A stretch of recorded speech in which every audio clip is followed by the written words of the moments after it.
Hello good evening everyone. तो आज का जो वीडियो है ये TY BCom सेमेस्टर 5 चैप्टर 1 का है, डायरेक्ट टैक्स के लिए। इसमें बेसिक कंसेप्ट है। तो पहला है प्रीवियस ईयर।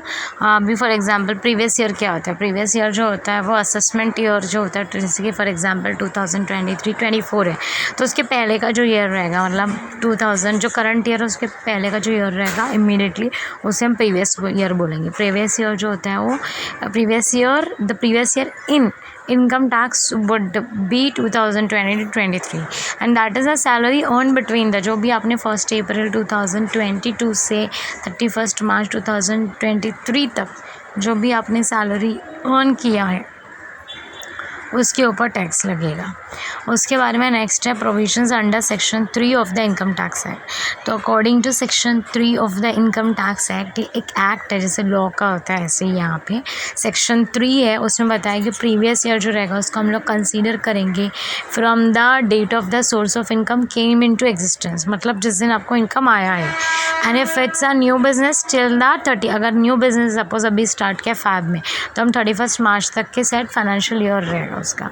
तो this means that when a business starts और a new source of income comes into existence, the previous year might be less than, अगर न्यू बिजनेस स्टार्ट हुआ तो प्रीवियस ईयर 1 महीने का भी हो सकता है, 2 महीने का भी, 3 महीने का भी हो सकता है। However the next financial year will be the entire 12 months, but उसका जो नेक्स्ट फाइनेंशियल ईयर होगा वो पूरा 12 महीनों का होगा, जो अप्रैल से फिर मार्च में काउंट होगा। उसके बाद में असेसमेंट ईयर क्या होता है? तो assessment year is the year after the financial year, financial year के बाद में जो आता है, in which the prior year's revenue is assessed, है ना, उसके पहले का जो भी मतलब कि जो भी कमाया गया है रेवेन्यू वो आएगा वहाँ पे, और फिर उसके ऊपर टैक्स जो है वो कलेक्ट होगा एंड देन ITR फिर फाइल किया जाता है। फॉर एग्जाम्पल जैसे कि फाइनेंशियल ईयर यहाँ पे मैंने बोला है 1 अप्रैल 2022, वो एंड कब हो रहा है? 31 मार्च 2023 में हो रहा है। तो ये 2022-23 मेरा क्या है? फाइनेंशियल ईयर है। ओके, इसमें मैं कौन सा टैक्स भरूंगी? 2021-22 का मैं टैक्स भर रही हूँ, 2022-23 में भरूंगी। प्रीवियस ईयर का टैक्स भरा जाता है अभी जैसे कि जो चल रहा है, तो उसमें 21-22 में जो हमने अर्न किया है वो अभी उसका हम लोग टैक्स फाइल कर रहे हैं। अब जो नेक्स्ट आएगा उसमें 22-23 का होगा। तो don't misunderstand, try to understand the concept. Assessment year जो होता है वो 12 महीनों का होता है, जो 1 अप्रैल से स्टार्ट होता है, 31 मार्च को एंड हो जाता है।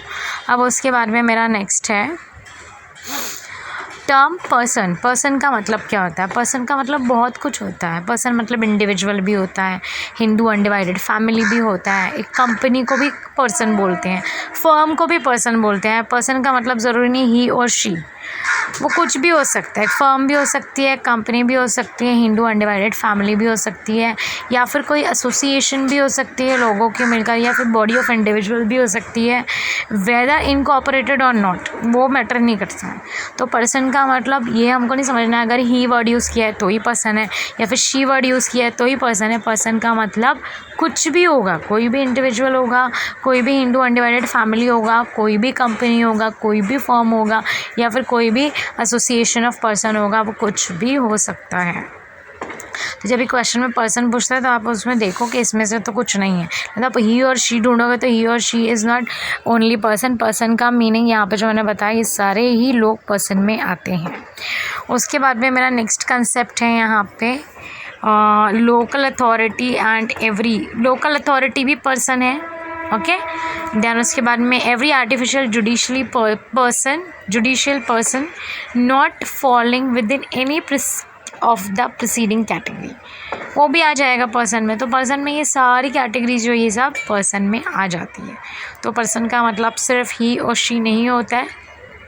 Again I am telling you, local authority भी होता है, बॉडी ऑफ इंडिविजुअल भी होता है, कोई फर्म भी हो जाएगा, कोई ऑर्गेनाइज पर्सन मीन्स एनीथिंग।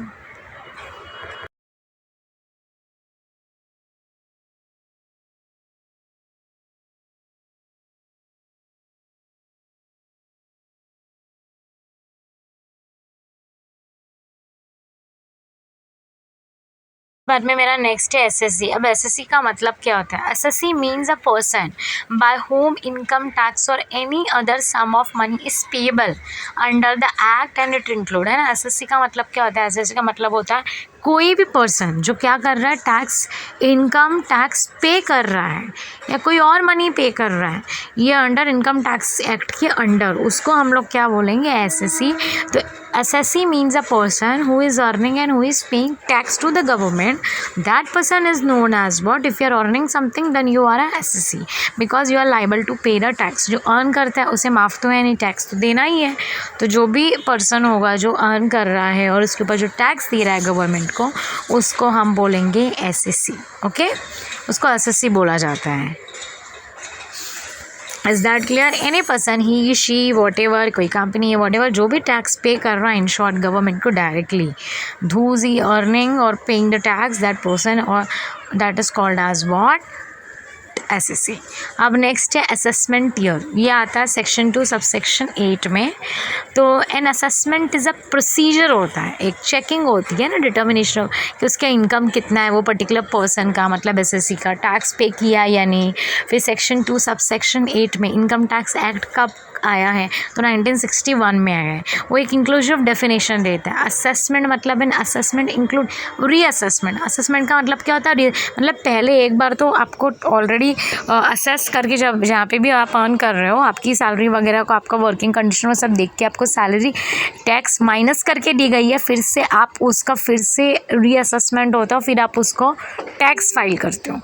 तो असेसमेंट का मतलब क्या होता है, रीअसेसमेंट, कि फिर से उसको असेसमेंट, फिर से उसका चेकिंग किया जा रहा है, डीप चेकिंग होता है इस बार में, तो उसको हम लोग बोलते हैं असेसमेंट। और असेसमेंट किसके अंडर आता है, सेक्शन 2 में आता है, और सब सेक्शन किस में आता है, 8 में आता है।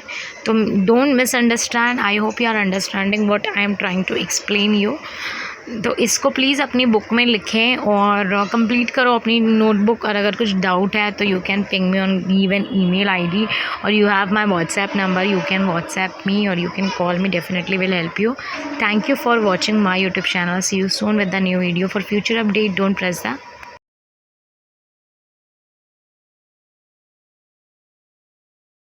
future update, please press the bell icon, and see you soon. Like, share and comment. Thank you for watching my YouTube channel. See you soon with the new video.